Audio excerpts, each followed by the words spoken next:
깊이 있는 시선으로 오늘을 바라보는 뉴스 퍼레이드 문을 열겠습니다. 오늘의 주요 뉴스 보시겠습니다. 부산에서 피습되고 서울에서 치료를 받아온 민주당 이재명 대표가 오늘 퇴원합니다. 경찰은 오늘 오후 최종 수사 결과를 발표할 예정입니다. 네, 민주당 비명계 모임인 원칙과 상식 의원 4명이 오늘 탈당합니다. 내일은 이낙연 전 대표의 탈당이 예고돼 제3지대 빅텐트론이 빠르게 현실화되는 모양새입니다. 국민의힘 한동훈 비대위원장이 1박 2일 일정으로 부산을 방문합니다. 이재명 대표의 서울 전원 논란 등과 관련해서 어떤 메시지를 내놓을지 주목됩니다. 미국 동부에 눈보라와 얼음을 동반한 겨울 폭풍이 몰아닥쳤습니다. 50만 가구가 정전되는 등 피해가 속출하고 있습니다. 저희는 잠시 뒤 돌아오겠습니다.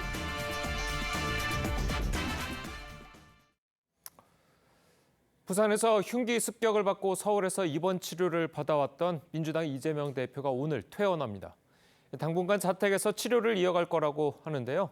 서울대병원에 나가 있는 취재기자 연결해 보겠습니다. 자, 장윤정 기자, 오늘 이 대표 몇 시쯤 퇴원합니까? 네, 서울대 의료진 판단에 따라 이재명 민주당 대표는 오늘 퇴원합니다. 다만 정확한 퇴원 시간은 아직 알려지지 않았는데요. 이 대표는 당분간 자택에서 치료를 이어갈 예정입니다. 퇴원에 앞서 이재명 대표는 피습 이후 처음으로 대국민 메시지를 발표할 것으로 알려졌습니다. 현재 죽으로 식사하고 대화가 가능한 정도까지의 건강 상태가 회복돼 취재진 앞에 서서 육성 메시지를 발표할 가능성도 있습니다. 당초 이달 중순에나 퇴원할 예정이었는데요. 이보다 일주일 가까이 조기 퇴원하는 겁니다. 상태가 빠르게 호전된 것도 있지만 총선을 앞두고 현안이 산적한 상황 등을 감안한 것으로 보입니다. 다만 즉시 당무에 복귀하진 않을 것이라고 민주당 측은 밝혔습니다. 이 대표 피습 사건을 수사해온 경찰은 오늘 피의자 김 씨를 검찰에 송치하고 최종 수사 결과를 발표합니다. 김 씨의 얼굴과 이름, 당적 등 정보는 공개하지 않기로 했습니다. 법이 정한 공개 요건에 맞지 않는다는 이유입니다. 김 씨의 범행을 도운 혐의로 긴급 체포된 70대 남성은 가담 정도가 작고 증거인멸 및 도주 우려가 없다는 이유로 체포 하루 만에 석방됐습니다. 서울대병원에서 TV조선 장윤정입니다. 민주당 의원 모임인 원칙과 상식 소속 의원 4명이 오늘 탈당합니다. 내일은 이낙연 전 대표의 탈당 기자회견이 예정돼 있는데 이준석 전 대표 등 제3지대 빅텐트가 빠르게 진행될 수 있다는 관측이 나옵니다. 최민식 기자입니다. 이원욱, 김종민, 조홍천, 윤영찬 의원이 소속된 원칙과 상식이 오늘 탈당 기자회견을 예고했습니다. 이재명 대표에게 비상대책위 전환과 사퇴를 요구해왔는데 어제까지 받아들여지지 않은 데 따른 겁니다. 민주당에 대해서 끝까지 예. 결단을 요구를 했는데 예. 뭐 저희가 답을 못 들었으니까 예. 그런 방법이 없잖아요. 이들은 애초 3일 탈당할 예정이었지만 이 대표 피습 사건으로 연기했습니다. 이낙연 전 대표도 내일 탈당을 예고했는데 이 전 대표가 꾸릴 신당에 원칙과 상식 소속 의원이 합류할 가능성도 있습니다. 한 발 더 나아가 이준석 전 국민의힘 대표와 금태섭, 양향자 등 제3지대와 연대해 새기를 찾을 수도 있습니다. 제3지대 4인방은 어제 처음 한자리에 모여 빅텐트 가능성을 내비쳤습니다. 협력의 방법이 무엇이냐 하는 것은 앞으로 차차 드러나겠지만 협력을 해야 한다는 원칙은 있다고 생각합니다. 다만 이준석 전 대표는 영호남 정치 세력이 결합했다가 실패로 끝난 과거 바른미래당 사례를 언급하면서 신중한 입장을 보였습니다. TV조선 최민식입니다. 국민의힘 한동훈 비대위원장이 1박 2일 일정으로 부산에 찼습니다. 전국 순회를 통한 외연 확장 움직임을 이어가고 있는 건데 민주당 이재명 대표의 서울 이송 논란과 대비시키려 했다는 해석도 나오고 있습니다. 박상현 기자의 보도입니다. 연초부터 신년 인사 형식으로 전국을 돌고 있는 국민의힘 한동훈 비대위원장. 오늘은 취임 후 처음 1박 2일 일정으로 부산을 방문합니다. 청년들을 초청해 일자리 간담회를 열고 현장 비대위 회의를 진행하며 부산 민심 공략에 나섭니다. 여당은 산업은행 이전 등 지역 현안과 흉기 습격을 당한 민주당 이재명 대표의 서울대병원 전원 논란 등을 부각시켰습니다. 최근 서울대병원 전원 문제 등 민주당과 이재명 대표의 부산 홀대가 산업은행법 개정마저 막아서고 있는 것입니다. 한 비대위원장은 연초부터 광주와 대전 등에 이어 어제는 충북 단양을 찾는 등 외연 확장을 이어가고 있습니다. 동료 시민들의 삶과 대한민국의 미래를 위해서 더욱 최선을 다해보겠습니다. 하지만 이른바 김건희 여사 리스크와 관련해선 말을 아끼는 분위기입니다. 감사합니다. 네, 감사합니다. 김건희 여사님 리스크 관련해서. 감사합니다. 한 비대위원장이 총선 주요 승부처로 꼽히는 부산에서 당 안팎 현안과 관련해 어떤 메시지를 내놓을지 이목이 집중되고 있습니다. TV조선 박상현입니다. 전해드린 대로 민주당 이재명 대표가 피습 8일 만인 오늘 퇴원할 예정입니다. 이 대표는 병상에서 성희롱성 발언으로 논란이 된 현근택 민주연구원 부원장에 대한 윤리감찰을 지시하기도 했는데요. 네, 두 분과 함께 정치권 소식 자세히 짚어보도록 하겠습니다. 윤기찬 국민의힘 법률위 부위원장, 설주환 더불어민주당 법률위 부위원장 함께합니다. 안녕하세요. 네. 안녕하세요. 자, 이재명 대표가 이제 건강 상태가 많이 호전이 됐으니까 퇴원을 하는 거겠죠. 그러면서 오늘 메시지가 나올까요, 어떨까요? 글쎄, 메시지를 해야 되죠. 예. 아마도 여러 가지 생각을 하실 텐데 당과 관련된 메시지보다는 대국민 메시지를 낼 가능성이 크고요.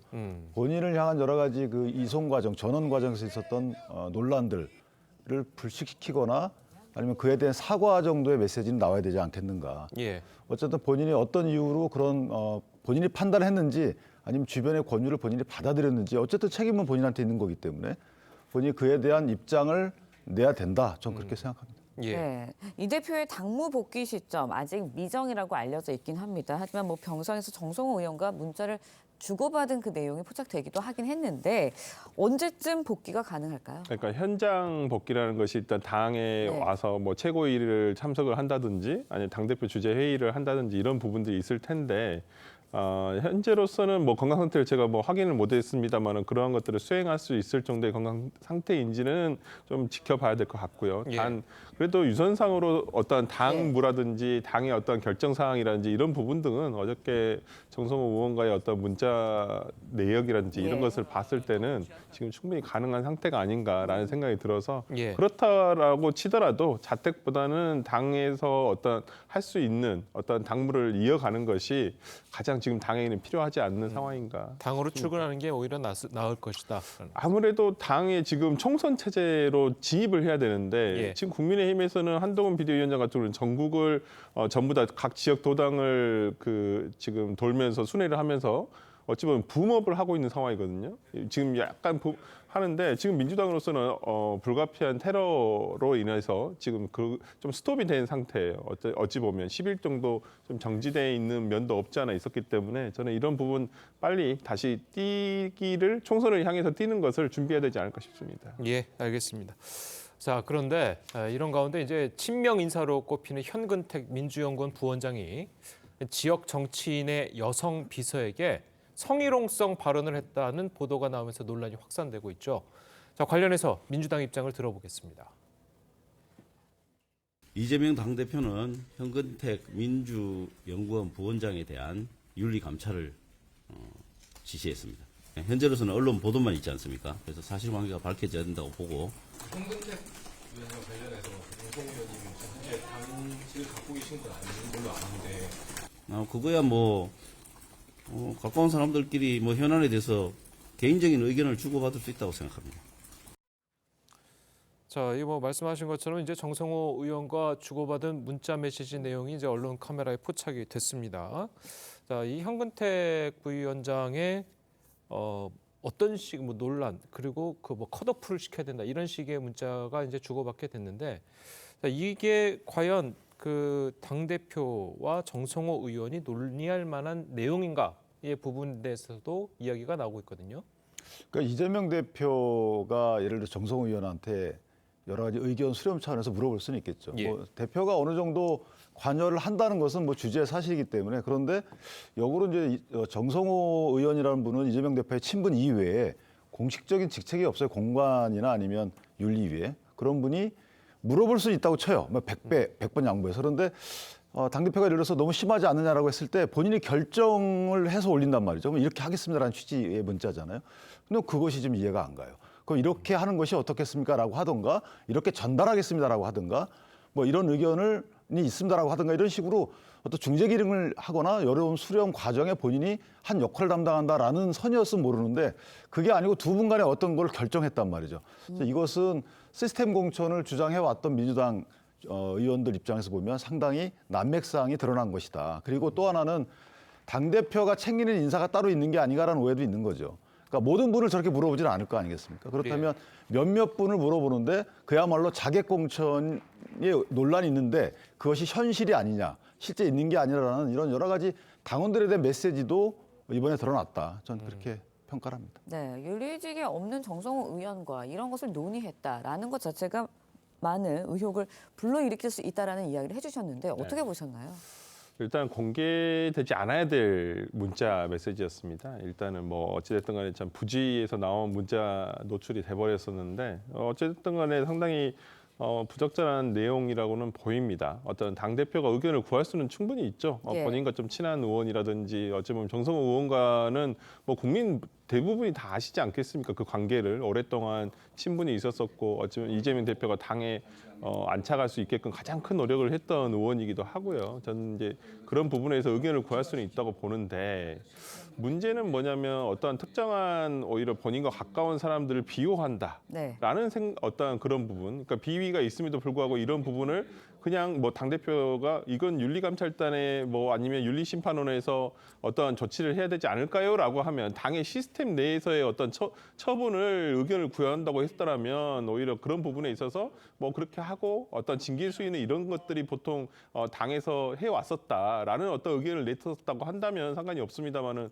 어찌 보면 이런 의견을 중징계에 대한 아니면 뭐 공관위 컷오프라든지 상당히 그 후보자 지금 출마 후보자에게는 어떤 굉장히 중징계가 될 수 있는 부분에 대해서 그건 당대표가 심하다라고 하는 어찌 보면 가이드라인을 줘버린 것이거든요. 그렇다고 한다면 이런 부분에서 만약에 윤리감찰단에서 어떤 결론이 나더라도 당대표의 의지가 투영되지 않을 수는 없다고 보이거든요. 그렇다고 한다면 지금의 저러한 내용, 공개된 내용 등이 어떤 이재명 대표의 생각이 드러나 버린 것이어서 이 부분과 관련해서 향후에 현근택 변호사, 그러니까 부위원장에 대한 어떤 처분에 따라서는 당대표가 오히려 본인 친한 사람만 비호하고 감싸주는 거 아니냐라는 논란이 될 여지가 있기 때문에 좀 그런 부분에 대해서 좀 우리가 지켜봐야 되지 않을까 싶습니다. 예. 자, 그런데 이제 현근택 부위원장은 어제 뭐 사과를 하긴 했어요. 입장문을 통해서. 자, 그런데 술 취해서 발언 내용은 기억나지 않는다. 이게 술 핑계를 또 댔거든요. 그러니까 본인 페이스북 글을 저도 읽어봤는데 어쨌든 본인은 이제 그 같이 동석했던 사람의 권유를 받고 사과를 했다. 근데 사실은 본인은 술 취해서 기억이 잘 안 난다. 그리고 주변에 동석했던 사람, 다른 사람들의 얘기를 듣더라도 언론에서 얘기되고 있는 그런 발언하지 않은 것 같다. 뭐 이런 취지의 주장이거든요. 그래서 본인의 어떤 언행을 인정하는 건지 안 하는 건지에 대한 명확한 입장이 아직은 없어요. 그래서 아마 권칠성 수석 대변인도 그렇게 얘기를 했던 것 같은데 아까 말씀하신 대로 일단 법원의 판결이 있고 나서 검찰이 수사하는 이런 격이 돼버린 거죠. 대표가 어느 정도 가이드라인을 주고 나서 윤리감찰단에 지시를 했기 때문에 아마 시간을 끄는 내용이 아니냐라는 오해를 할 수도 있고 어쨌든 만약에 현 변호사의 주장과 달리 본인이 그런 언행을 했다 그러면 상당히 중한 거죠. 그래서 일단 윤리감찰단에 감찰이 있다고 하니까 명명백백 밝혀서 그런 행위가 있었다 그러면 거기에 대해서 현변호사 책임을 져야 되는 것이고 행위가 없었다 그러면 그에 따른 뭐 당의 조치가 있을 걸로 생각이 됩니다. 네, 현근택 부원장, 비명계 윤영찬 의원의 지역구에 도전장을 내밀면서 이른바 자객 출마 아니냐 논란이 일기도 했습니다. 사과문 논란도 있고요. 또 지금 말씀하신 것처럼 정성호 의원의 의견처럼 컷오프 될 가능성도 있지 않겠냐라는 이야기도 나오고 있는데 어떻게 예상하시나요? 그러니까 당대표, 그러니까 저도 이재명 당대표가 상당히 현근택 부위원장을 아낀다고는 저도 알고 있어요. 그리고 굉장히 또 현근택 변호사가 이재명 당대표를 위해서 뭐 그동안 많이 노력한 점도 뭐 당 내외부에서는 충분히 알고 있는 상황이고요. 근데 이러한 일이 있었을 때 뭐 엄중 경고도 상당히 중요합니다만 어저께 정성호 의원의 어떤 문자 내용에서 확인했다시피 당대표의 엄중 경고가 그냥 별거 아니다라는 식으로 얘기를 하셔버렸거든요. 그렇다고 한다면 근데 엄중 경고로 끝나면 이제는 별것도 아닌 걸 왜 하냐라는 논란이 나올 수가 있기 때문에 저는 뭐 모르겠습니다. 어저께 문자 공개가 안 됐다면 그냥 엄중 경고 사안으로 끝날 수도 있고 뭐 지금보다는 조금 더 약한 어떤 당에서의 조치가 있을 수가 있었는데 이제는 뭐 윤리감찰단의 어떤 내용을 조사 결과라든지 이런 걸 보고 현근택 변호사의 어떤 공관위에서의 컷오프라든지 이런 부분들이 상당히 논의가 되지 않을까 싶습니다. 아니 그 당대표 말대로 이제 엄중 경고, 그러니까 아까 그 문자 메시지에서 나온 대로 엄중 경고 수준에서 그친다면 이게 총선에 좀 악영향을 미치지 않을까요? 악영향을 미칠 수밖에 없죠. 왜 그러냐면 지금까지 어찌 보면 그 현근택 부원장뿐만 아니라 뭐 이경 전 부대변이라든지 뭐 여러 가지 뭐 정의찬 뭐 지금은 이제 출마를 접었습니다만은 어쩌면 당 대표의 측근 그룹이라고 하는 부분에서 계속 소환이 되거든요. 그러니까 이런 일이 벌어질 때는 과거에 있었던 일들까지 소환이 되는 상황이기 때문에 어찌 되었든 간에 당 대표가 읍참마속을 못하게 된다면 이 총선의 영향에 악영향을 많이 미치지 않을까라는 생각이 좀 듭니다. 네. 예. 자, 그러면 이제는 뭐 그 이재명 대표의 피습 사건 후폭풍 이야기도 좀 해보도록 하겠습니다. 자, 민주당은 이제 경찰이 사건을 축소하려 한다. 자, 이렇게 주장을 하고 있죠. 그래서 이제 특검이랑 국정조사까지 이제 주장을 하고 있는데 자, 경찰의 입장과 야당 반응 뭐 이런 것들 좀 종합해서 보면 지금 상황은 좀 어떻게 판단하십니까? 근데 이게 현장에서 체포됐단 말이에요. 현행범이에요. 그러니까 일단 범행 관련된 그 상황 자체에 대해서는 뭐 축소하고 왜곡할 수 없는 상황이고요. 그다음 범행 경우에 대해서는 본인이 또 변명문이라는 거를 언론에 회자되고 있는 이거를 제출 내지 압수를 당했기 때문에 사실은 그 경위에 대해서는 또 본인이 어느 정도 다 얘기를 한 게 된 겁니다.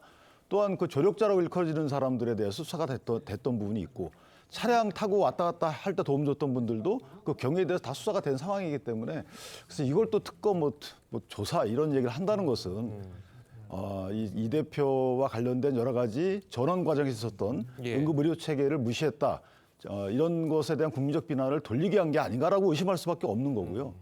뭐 대테러 센터 이런 문제까지도 얘기하고 있는데 그 당시에 이게 열상이나 자상이나 이런 거는 사실 큰 의미는 없어요. 왜냐하면 소방당국과 이 경찰이 현장에서 보고 육안으로 보고 판단한 거기 때문에 이게 열상의 형태, 찢어진 형태냐 아니면 그어진 형태냐라는 것은 나중에 의료인이 보고 정확히 판단하는 거거든요. 이걸 갖고 또 무슨 음모다라고 하는데 국회의원분들이 할 얘기는 아니다. 개인적으로 그렇게 생각합니다. 네, 말씀해 주셨지만 열상 자상 논란, 뭐 가짜 뉴스 논란 이런 것들이 계속 있었거든요. 그러면서 민주당에서는 경찰 수사 계속해서 못 믿겠다라는 입장인데 어떤가요?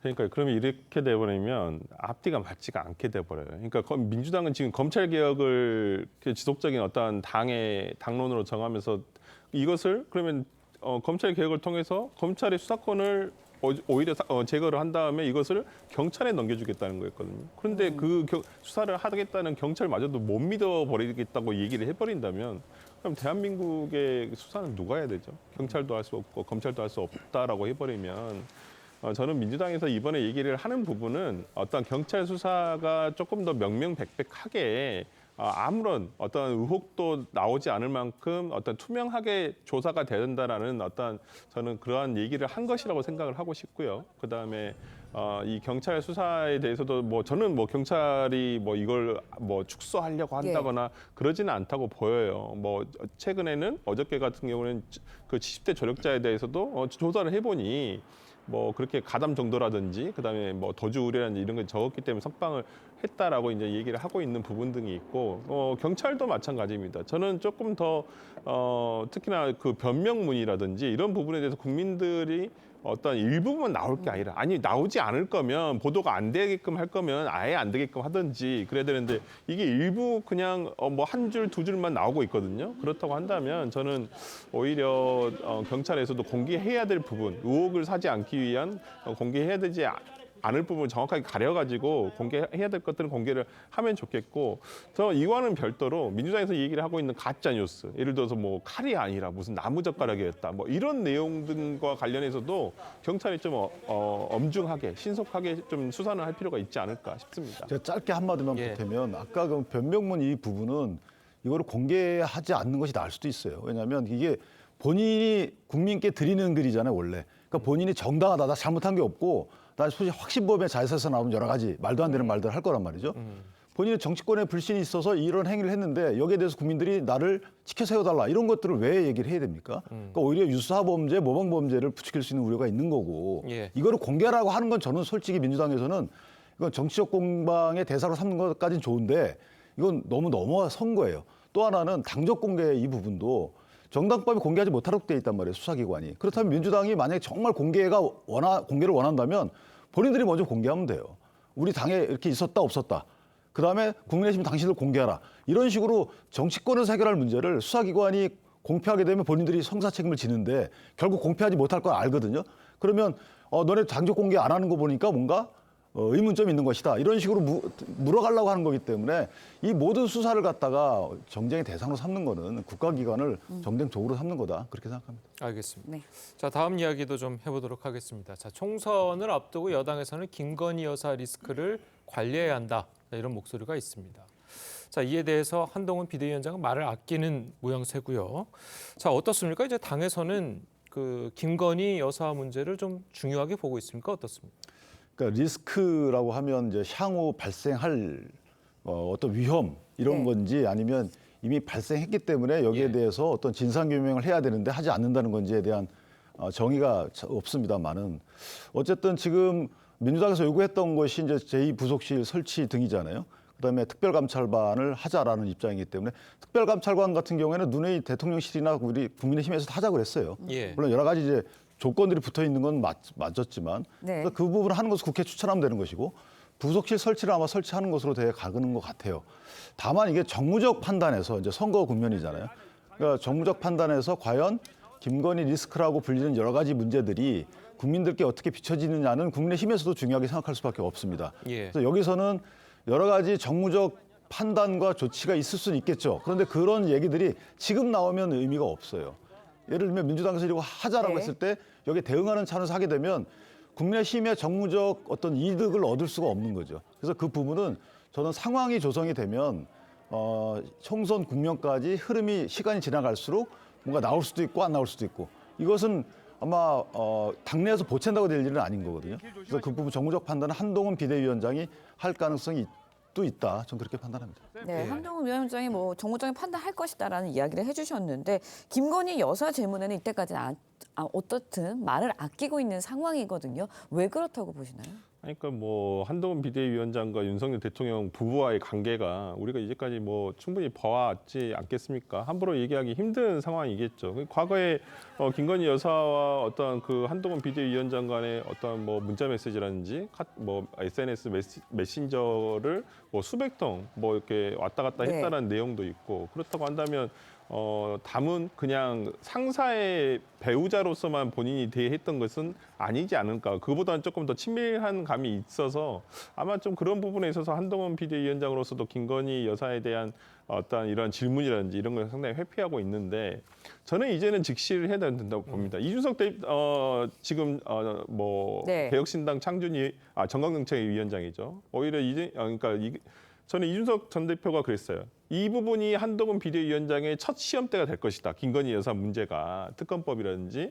근데 한동훈 비대위원장은 아직까지 그 김건희 특검법에 대해서는 그냥 악법이다. 이건 해서 총선용 악법이다라는 규정만 내린 채 그대로는 아무런 내용도 없고 그다음에 리스크에 대해서도 이런 얘기 할 게 아니다라고 지금 회피하고 있는데 저는 이게 한동훈 비대위원장의 첫 번째 지렛대가 어떤 그 판단에 정말 그 갈림길이 되지 않을까라는 생각이 들어서 오히려 이걸 뛰어넘어야지만 저는 한동훈 비대위원장이 국민의힘을 정말 비상 상황에서 구할 수 있지 않을까라는 생각을 해봅니다. 한두 가지만 체크를 짧게 하면은 그 당시에 검찰총장 때 아마 김건희 당시 부인하고 문자 메시지를 주고받았다는 걸 인정을 했어요. 다만 횟수도 몇 회가 이제 대화를 이어가다 보면 하나 보내고 하나 받고 하는 것들 다 횟수 쳤다는 거고요.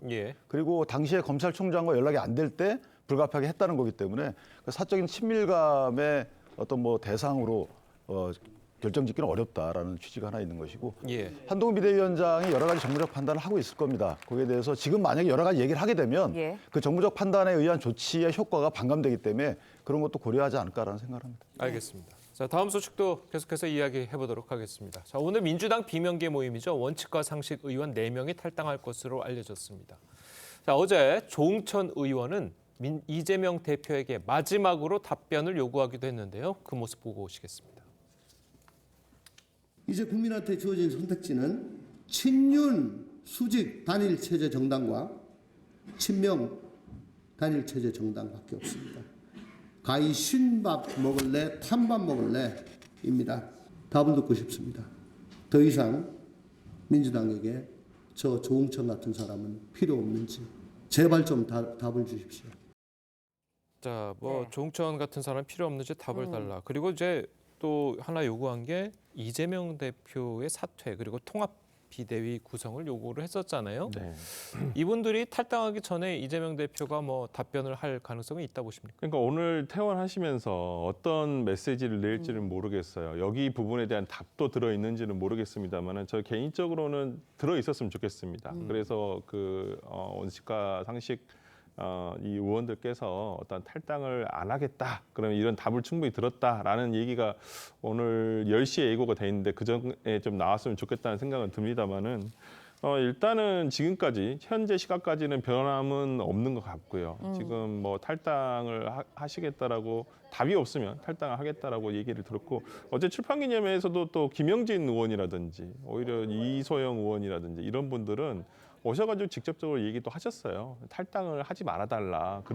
그래서 제가 이 출판기념회에 참석을 했다라고 얘기할 정도로 당 내에 많은 의원들도 만류를 하고 있는 상황이고요. 그런 상황에서 좀 당 지도부, 특히나 이재명 대표가 어떤 이런 분들과의 대화라도 한번 이렇게 장을 가져볼 수 있는 그런 것도 기회도 한 번도 없었다는 점에서는 조금 아쉽기도 하고 그래서 어쨌든 간에 오늘 이재명 대표의 퇴원과 동시에 어떠한 메시지가 나올지 저도 한번 주목해 볼 필요가 있다 생각합니다. 네, 알겠습니다. 당내 비명계인 원칙과 상식 의원들의 움직임에 대해서도 관심이 쏠리고 있는데 이낙연 전 대표도 내일 탈당을 예고한 상태입니다.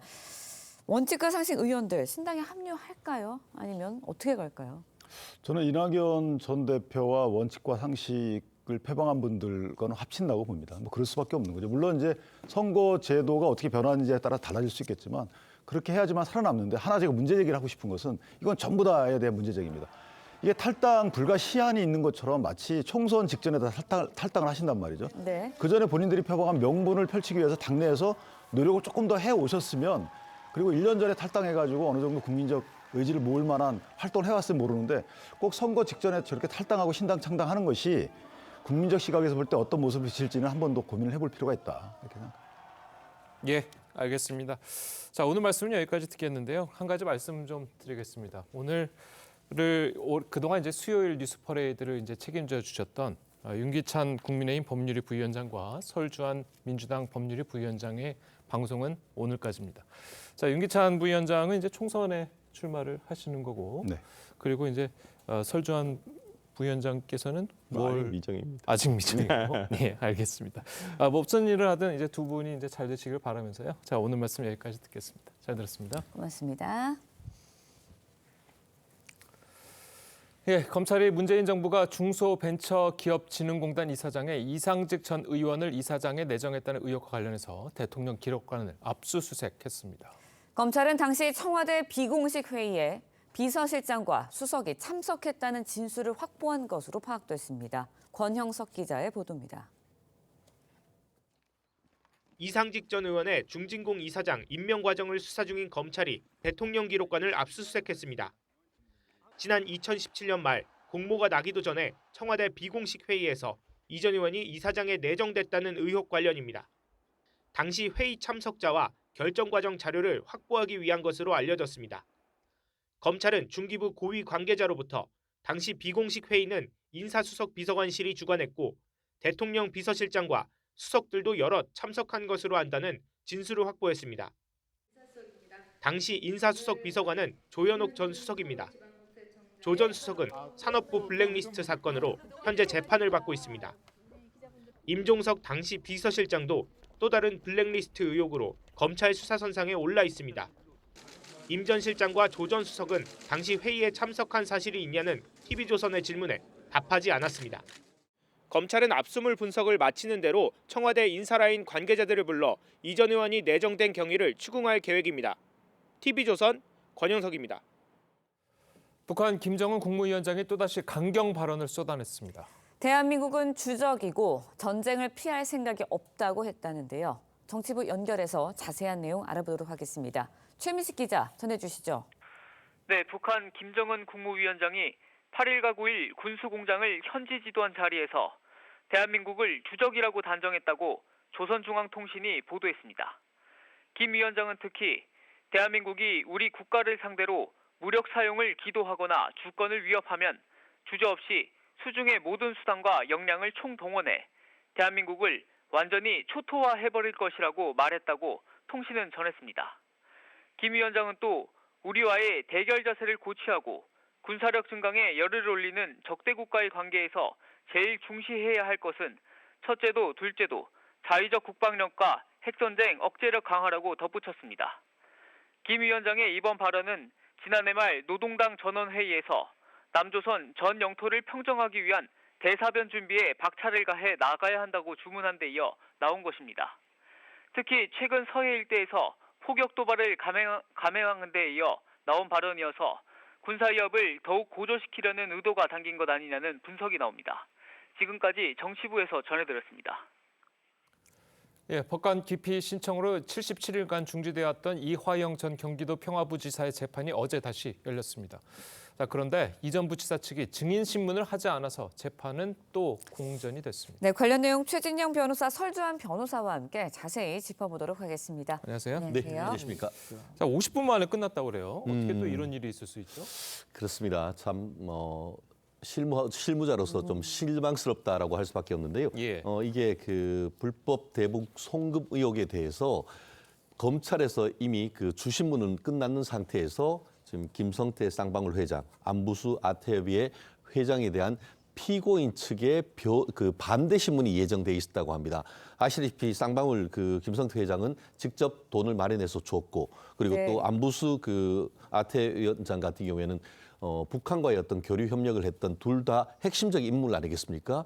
근데 그분들에 대해서 피고인 측의 증인 신문을 이제 하시죠라고 했더니만 첫 변호사들이 뭐라고 하셨냐면은 저희들은 반대 신문권 행사하지 않겠습니다. 그냥 끝내주십시오라고 하니까 그 순간에 지금 이 전 부지사가 잠시만요 하면서 변호인들과 약간 귓속말로 상의를 했더니만 오늘 피고인 신문 할지 여부를 결정을 못했습니다라고 하면서 다음 기일에 최종적인 결정을 할 수 있도록 해달라라고 얘기를 했다는데요. 실제로 반대 신문권을 포기했다라고 하다가 또 실제 그 피고인인 이 전 부지사가 아직까지 이거는 다시 한번 다른 변호사들하고 상의를 해보니까 해야 될지 여부를 좀 다시 한번 생각해봐야겠네. 이런 어떤 그 상황을 연출했단 말이에요. 이러면서 이제 재판부 같은 경우에는 다가오는 1월 16일 날까지 서면으로 반대 신문을 할지 여부를 명확하게 밝혀달라 이렇게 했는데 사실 뭐 한참 만에 지금 재판이 시작됐다가 사실상 공전된 그런 부분이라서 상당히 분명히 이례적인 어떤 재판이 진행이었다 이렇게밖에 평가할 수 없을 것 같습니다. 네, 2달 반 만에 진행된 재판이거든요. 근데 여기서 피고인과 변호인의 의견이 달라서 재판이 중단되는 경우 이런 거 자주 있는 건가요? 아니요, 거의 없죠. 그러니까 제가 봤을 때는 뭐 검찰에서도 이 기피 신청을 냈었을 때 재판 지연을 목적으로 한 거 아니냐라는 얘기가 있었는데 오히려 이러한 상황들이 계속 반복되면서 오히려 그러한 내용들이 맞지 않냐라는 판단을 할 수밖에 없거든요. 그리고 지금 뭐 보니까 다른 지금 현재 맡고 있는 변호인과 또 다른 변호사를 접견해가지고 또 얘기를 했다는 내용이거든요. 그렇다고 한다면 지금 뭐 제가 봤을 때는 근시일 내에 현재 변호사들이 사임을 하고 또 변호인이 없으니까 또 공전이 될 확률도 있어요. 그러니까 이게 담은 모르겠습니다. 이화영식 측에서 이것을 그 구속 기간 6개월이 지금 그걸 또 지금 두 번 갱신이 돼서 지금 아마 지난 10월에 세 번째 영장이 발부가 되면서 지금 6개월 동안 이제 또 진행이 되는데 그 기간을 도과를 한번 해보자라는 어떤 불구속 재판을 받기 위한 생각이 아닌가 싶어서 좀 제가 봤을 때는 이러한 것들이 전체적으로 뭐 지연이 될 수는 있습니다만은 최종 판단의 결과에서 피고인 본인에게 이게 유리한 상황이 될지는 좀 의문입니다. 예, 알겠습니다. 자, 다음 이야기도 좀 해보도록 하겠습니다. 어제 충남 태안에서 일가족 3명이 숨진 채 발견돼서 경찰이 수사에 나섰죠. 9살 어린이도 있었다고 하는데 자, 이 사건이 도대체 어떤 겁니까? 너무 안타까운 일인데요. 어제 아침 7시 15분경에 태안에 있는 한 주택 이 근처에 있는 차 안에서 네. 일가족 3명, 엄마, 아빠, 9살 난 딸이 숨진 채 발견이 됐는데요. 예. 경찰이 조사를 해보니까 엄마, 아빠의 유서가 나왔다라는 것 같습니다. 아빠 같은 경우에는 아이가 이 소아당뇨가 있는데 그 치료하는 것이 아이가 너무 힘들어하고 또 이게 장기간 하다 보니까 경제적으로도 상당히 어려웠다라고 하는 그런 호소하는 글이 있었고, 엄마가 남긴 유서 같은 경우에도 보면은 친정 그 언니들한테 미안하다, 잊어달라, 우리는 합동 장례를 해달라라고 했는데, 사실 여기 같은 경우에는 아이의 할머니, 그러니까 이 남편의 엄마도 있었는데 그 전날 엄마에게 수면제를 드시게 해서 잠을 자게 한 상태에서 이와 같은 일을 벌였다라고 하는 점에서 상당히 또 이 겨울에 많은 분들의 가슴을 아프게 하는 소식인 것 같습니다. 네, 굉장히 안타까운 사건인데 이번 사건이 이제 알려지면서 소아당뇨를 앓고 있는 아동들에 대한 지원 강화돼야 되지 않냐라는 의견이 나오고 있거든요. 이렇게 지원이 없는지도 몰랐다라는 분들도 계세요. 그러니까요. 저도 이 뉴스가 나오기 전에 이 소아당뇨 환자들에 대해서 이렇게까지 지원도 없고 그다음에 중증 질환으로 이게 분류가 돼 있지가 않아요. 인정받지 못하고 있기 때문에 어떤 진료비의 20에서 60% 정도를 환자가 스스로 부담을 해야 되는 좀 상황이라는 것들이 이러한 또 경제적으로 어려운 가정에서는 굉장한 부담으로 느껴질 수도 있고, 그러한 것들이 곧 어떤 이러한 극단적인 정말 일어나지는 않아야 될 일까지 벌어지는 이 비극적인 일이 벌어질 수밖에 없어서 조금 더 이러한 보건의료 체계에서 중증 질환이라든지 어찌 보면 핀셋 지원이라든지 전 전체적으로 보편화하는 것도 물론 중요합니다만은 오히려 중증 질환자들에 대한 어떤 혜택을 두텁게 가져가는 것도 상당히 방법이 되지 않을까라는 생각을 해봅니다. 예.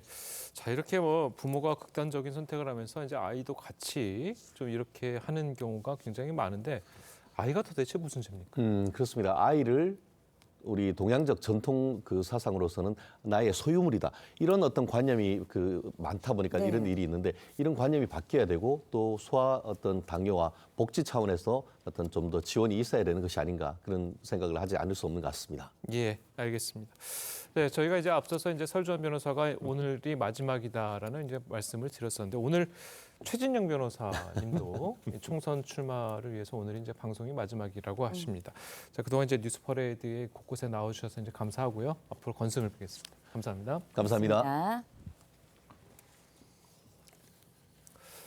예, 태영그룹이 태영건설의 워크아웃을 결정할 채권단 회의를 이틀 앞두고 최종 자구안을 발표했습니다. 필요하다면 오너 일가가 가지고 있는 지주사와 SBS 방송국의 지분도 담보로 제공하겠다고 밝혔습니다. 정수양 기자의 보도입니다. 채권단 설명회에 이어 6일 만에 연단에 오른 윤세영 태영그룹 창업회장. 윤 창업회장은 기존 자구안을 성실히 이행하고 필요할 땐 다른 계열사 매각이나 담보 제공을 통해 추가 자금을 확보하겠다고 밝혔습니다. 그러면서 마지막 보루로 여겨왔던 지주사와 SBS를 언급했습니다. 그래도 부족할 경우에는 지주회사인 TY홀딩스와 SBS 주식도 담보로 해서 태영건설을 꼭 살려내겠습니다. 최금락 태영그룹 부회장은 대주주 지분을 모두 걸겠다는 각오라고 설명했습니다. 주채권은행인 산업은행은 시장의 신뢰를 회복할 수 있는 첫 출발점이라고 평가했고, 금융당국은 TY홀딩스의 연대 채무 유예를 내비쳤습니다. 채무자의 직접 채무뿐만 아니라 직간접 채무 및 이해관계자에 대한 지원 등도 폭넓게 고려하는 것이. 하지만 아직 낙관하기는 이릅니다. 일부 채권단은 추가 자구안이 필요시라는 조건을 달아 불명확하다는 평가를 내놓고 있습니다.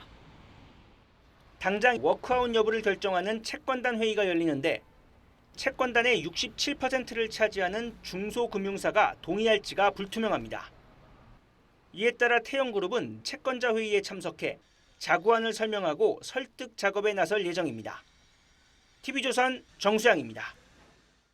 세계 최대 IT 가전 박람회 CES가 오늘 미국에서 막을 올렸습니다. 전 세계 4천여 개 기업이 올해 화두인 인공지능 AI 제품을 출품했는데요. 김지아 기자가 라스베이거스 현장을 돌아봤습니다. 사람이 바쁘게 요리하는 와중에 AI 집사 로봇이 냉장고 문이 열려 있다고 알려줍니다. 명령을 받고선 대신 달려가 문을 닫아줍니다. AI TV는 저화질을 고화질로 바꿔주고 한국어 방송을 영어로 동식 통역해줍니다. I have been guiding you for a long time. You became everything to me. 미국에서 열리는 세계 최대 IT 가전 박람회 CES입니다. 올해 키워드는 생활 속으로 들어온 인공지능 AI입니다. What's changed in the last year or so is generative AI. And that's what we're going to see is literally thousands of new businesses and opportunities and solutions for human beings. 가전뿐 아니라 자동차, 유통, 건설업 등 전 세계 150개국에서 참여한 4천여 기업들이 저마다 AI가 탑재된 다양한 제품을 선보이며 산업의 경계를 허물었습니다. 올해가 AI 상용화의 원년이 될 것을 실감케 합니다.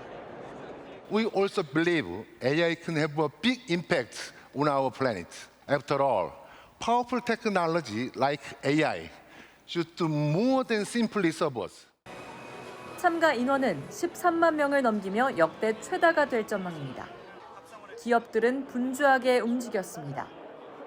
삼성전자와 LG전자는 세계 최초로 투명한 스크린을 선보였고 모빌리티 에너지 기업들은 수소 사회에 대한 청사진을 제시했습니다. 수소요?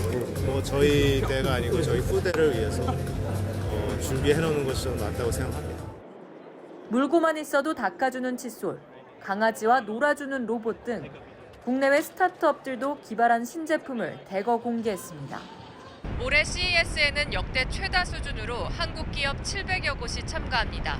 그동안 갈고 닦은 우리 혁신 기술이 세계의 이목을 얼마나 사로잡을 수 있을지 기대가 커지고 있습니다. 미국 라스베이거스에서 TV조선 김자입니다. 연초부터 미국 전역이 기상이변으로 몸살을 앓고 있습니다. 미국 동부는 눈 폭풍이 몰아치면서 50만 가구가 정전이 됐고 비행기 800여 편이 결항되는 등 피해가 속출하고 있습니다. 김주영 기자입니다. 불빛이 번쩍이고 거대한 토네이도가 도시 한복판을 집어삼킵니다. 토네이도가 휩쓸고 간 주택은 완전히 망가지고 일대는 어둠에 휩싸였습니다. Is everyone okay? 현지 시간 6일 플로리다주 포트로더데일에서 최대 풍속 시속 128km 토네이도가 발생했습니다. 미 남부 플로리다, 엘라베마, 조지아 일부 지역에는 토네이도 경보가 발령됐고 해안 지역에는 폭우가 내리며 홍수가 났습니다. We're already having saltwater flooding, so we already know what's going to happen.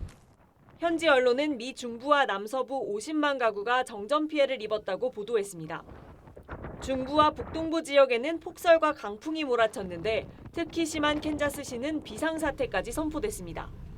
And we thank everyone who is heeding this advice to stay off the streets if they're able to do so. 눈폭풍이 빠르게 북동쪽으로 이동하면서 워싱턴주 등에도 겨울 폭풍 경보가 내렸습니다. 이 때문에 비행 800여 편이 결항되고 4,800여 편이 지연됐습니다. 미 기상청은 기상이변으로 이번 주 40여 개 주가 악천후에 영향을 받을 것으로 전망했습니다. TV조선 김주영입니다. 네, 태영그룹이 태영건설의 워크아웃 개시를 위해서 추가 자구안을 발표했습니다. 네, 관련 내용 유혜미 한양대 경제금융학부 교수와 함께 자세히 짚어보도록 하겠습니다. 안녕하세요. 안녕하세요. 자, 교수님 그동안 이제 태영그룹은 SBS는 뭐 건드리지 않겠다 이렇게 계속 얘기를 했는데 결국은 뭐 지분을 담보로 해가지고 뭐 건드리겠다 네. 이런 식으로 봐도 되는 거겠죠? 예, 그렇습니다. 어저께 이제 제출한 추가 자구안에 SBS와 이제 태영홀딩스, TY홀딩스라는 이제 지주사의 지분을 담보로 내놓겠다라고까지 얘기를 했습니다. 예. 기존에 이제 네 가지의 자구책을 마련했었는데 이것을 과연 이행할 의지가 있는지에 대해 좀 의구심이 드는 상황이었는데 예. 이번엔 추가 자구안까지 내놓으면서 좀 워크아웃이 개시되지 않을까 하는 희망적인 기대가 이제 좀 확산되고 있습니다. 예. 네, 일단 내일 채권단이 협의를 열어서 워크아웃을 개시할지 여부를 결정하게 되는데 채권단도 긍정적인 평가를 내놨다는 이야기가 들리고 있어요. 예, 그렇습니다. 이 워크아웃을 개시하기 위해서는 이제 오너의 사제 출연과 같이 그 태영 입장에서도 좀 이제 뼈를 깎는 노력을 해야 된다는 그런 비판의 여론이 많이 있었는데 이번에 이제 SBS와 TY홀딩스의 이제 지분까지 담보를 내놓으면서 그런 부분이 어느 정도 이제 충족이 됐다라는 채권단의 그런 이제 의견이 나오고 있고요. 그래서 이 워크아웃 개시의 가능성이 좀 더 높아지고 있는데 만약에 이제 채권단 중에서 채권 금액 기준으로 해서 75% 이상이 찬성을 하게 되면 워크아웃이 개시가 될 것으로 지금 생각이 됩니다. 그러니까 그 SBS에 이제 지분을 담보로 한다는 거지 SBS를 팔겠다는 얘기는 아닌 거죠? 예, 그건 아니죠. 매각을 하겠다는 얘기는 아니고요. SBS 지분을 담보로 내놓고 이것을 바탕으로 해서 채권단에 좀 협의를 얻어서 워크아웃을 개시하게 되면 여러 가지 재무 조정이라든지 아니면 채무 조정안을 바탕으로 해서 이제 구조 조정을 하고 이걸 바탕으로 해서 태형건설을 이제 회생시키겠다는 그런 전략입니다. 그러니까 주식을 담보로 해서 이제 돈을 빌려서 그거를 갚는다는 거잖아요. 예, 그렇습니다. 그럼 예를 들어서 그 중간에 SBS 주식이 많이 급등한다든지 급락한다면 이건 좀 문제가 생기는 거 아니겠습니까? 뭐 그럴 수도 있겠습니다만 그런데 이제 SBS 주식이 아주 급등한다든지 급락할 가능성은 그렇게 크지는 않고요. SBS 자체가 그렇게 뭐 이제 산업이라든지 이런 거에 굉장히 큰 영향을 받는 것은 아니기 때문에 그 주가 변동성이 그렇게 크게 나타날 영향은 그렇게 크지 않다고 생각합니다. 알겠습니다. 네, 일단 태형건설발 위기는 급한 불 꺼질 것 같습니다. 하지만 이제 건설사들이 상반기에 갚아야 할 대출 12조 원에 달한다고 하는데 부동산 PF발 위기 여전하지 않나라는 생각이 듭니다. 어떻게 보시나요? 예, 부동산 PF가 아무래도 이제 위험성이 좀 높아진 것은 사실입니다. 연체율도 좀 높아지고 있고요. 그래서 이제 금융당국에서는 이 부동산 PF를 질서 있는 정리를 하겠다라는 방침을 정하고 있는 상황이고요. 그래서 사업성이 없는 사업장은 아무래도 정리가 되는 것으로 가닥이 잡힐 것으로 생각됩니다. 하지만 전반적으로 사업성이 있거나 수익성이 있지만 현재 유동성 사정이 안 좋아서 지금 어려움을 겪고 있는 기업들은 좀 살려야 되는 측면이 있기 때문에 지금 이번에 2024년 경제정책 방향에서도 정부에서 지방 부동산 시장을 좀 활성화시키기 위한 여러 가지 대책들을 내놨고 그런 대책들이 좀 효과를 나타낼 것으로 기대가 되는데요. 예를 들어서 인구가 감소하는 지방 지역에 1주택자가 추가적으로 주택을 구매했을 때는 1주택자로 간주해서 세제 혜택을 준다든지 아니면 지방에 미니 관광단지를 이제 조성하는 그런 계획을 추진한다든지 이런 것들이 지방 부동산 시장을 좀 활성화시킨다면 현재 부동산 PF 위기도 좀 연착륙 방향으로 갈 수 있지 않을까 하는 기대를 하고 있습니다. 그러니까 이제 계속 처음에 이제 태형건설 얘기가 나왔을 때 이제 계속 나오는 게 뭐 대우건설이랄지 아니면 뭐 롯데건설이랄지 이런 건설회사들이 그 다음이 아니냐 뭐 이런 얘기들이 있었는데 뭐 그거는 뭐 결국은 뭐 아닌 걸로 이제 밝혀지긴 했었는데 문제는 말씀하신 것처럼 지방 중소 건설사들에 묶인 이제 PF들이 이제 대단하다는 거잖아요. 예, 그렇습니다. 그 부분이 이제 정확하게 해결되려면 말씀하신 그런 대책 말고도 다른 뭐 정부 차원의 금융적인 지원이랄지 이런 게 좀 필요해 보이는데 어떻습니까? 예, 무조건 이제 지원하는 것이 능사는 아니고요. 일단은 부동산 PF가 무분별하게 저금리를 바탕으로 해서 많이 확산된 경향이 있기 때문에 이제 더 이상 사업성이 없는 것은 정리하는 것이 질서 있는 정리를 위한 이제 당연한 수순이라고 보고요. 그래서 모든 사업장을 지원하는 것보다는 선별해서 옥석을 가려서 사업성이 있거나 수익성이 높은 것 위주로 살리고 나머지는 이제 정리하는 것이 지금 정부의 기본 방침이고 그것이 맞는 방향이라고 생각합니다. 그러니까 이제 올해 만기가 돌아오는 PF들이 꽤 있잖아요.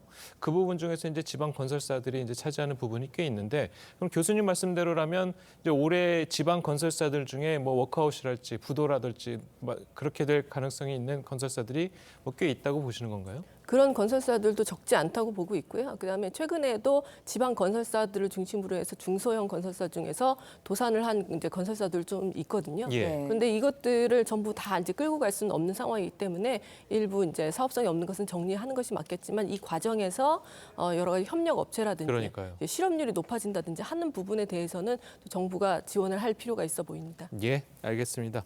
자, 오늘 교수님 말씀은 여기까지 듣겠습니다. 잘 들었습니다. 맞습니다.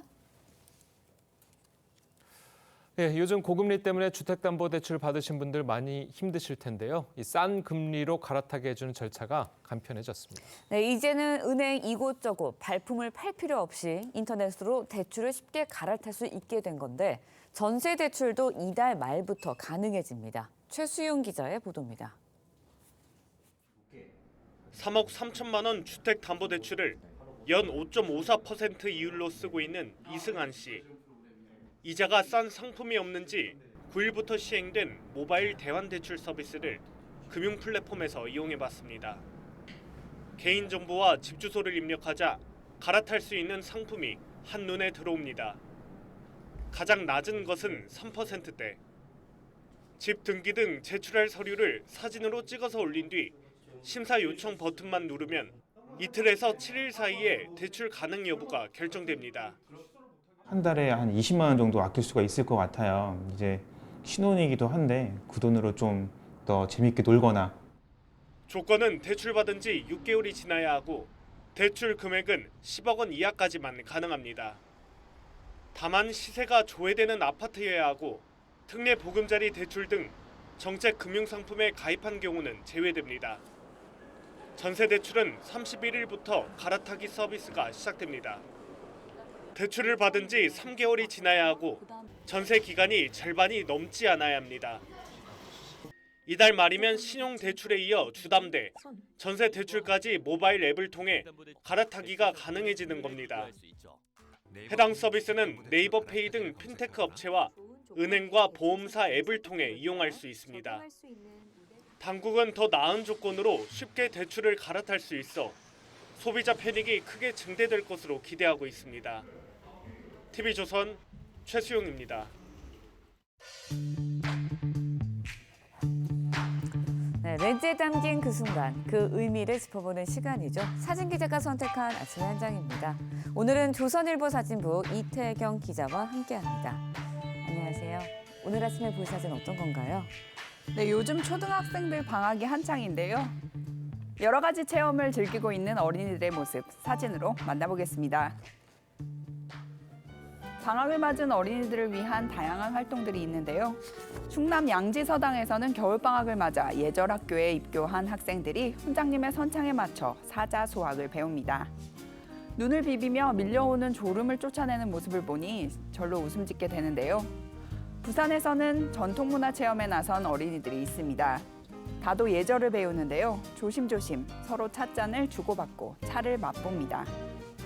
네, 방학을 맞아서 평소 하지 못하는 체험들을 하는 게 좋아 보이는데요. 우리 어린이들이 야외 활동도 많이 하고 있다고요? 네, 이번 겨울에는 팬데믹 이전처럼 야외에서 겨울을 즐기는 다양한 활동들을 할 수 있는데요. 동네마다 열린 눈썰 매장을 찾은 어린이들이 눈썰매를 타며 신나는 한때를 보냅니다. 친구들과 손을 잡고 내려오는 어린이의 표정을 보고 있으니 웃음이 저절로 지어집니다. 눈사람 만들기도 빠질 수 없죠. 동그랗게 눈을 뭉쳐 가지런히 세워놓은 모습이 참 귀엽습니다. 네, 모든 어린이들이 신나는 겨울방학 보내길 바랍니다. 지금까지 아침의 한 장이었습니다. 당초 예상보다 눈구름대가 빠르게 동해상으로 빠져나가면서 전국에 내리던 눈과 비가 그쳤는데요. 현재 제주도로만 눈과 비가 이어지고 있습니다. 오늘 아침까지는 내륙과 호남 서해안에 빗방울이나 눈발이 날리는 곳이 있겠고요. 오후까지 제주 산지에 1에서 3cm의 눈이 내리겠습니다. 또 오후 한때 강원 남부와 영남 해안으로는 1mm 안팎의 비가 내리겠습니다. 오늘은 다시 공기가 탁해지겠는데요. 서울 등 중서부 지방의 초미세먼지 농도 나쁨 단계가 예상됩니다. 또 광주와 전북도 오후에 일시적으로 공기가 나빠질 수 있겠습니다. 오늘 전국이 대체로 흐리다가 서쪽 지방 하늘이 차차 맑아지겠습니다. 또 오전까지는 내륙 곳곳에 짙은 안개가 끼겠고요. 영남 해안과 제주로는 강한 바람이 불겠습니다. 오늘도 큰 추위는 없겠습니다. 서울과 대전이 5도, 광주 7도, 대구와 울산 8도 예상됩니다. 일요일에는 중서부 지방에 또 한 차례 비나 눈이 내릴 전망입니다. 날씨였습니다. 수요일 아침 뉴스 퍼레이드는 여기서 마치겠습니다. 네, 저희는 내일 아침 7시 30분에 다시 찾아뵙겠습니다. 시청해주신 여러분 고맙습니다.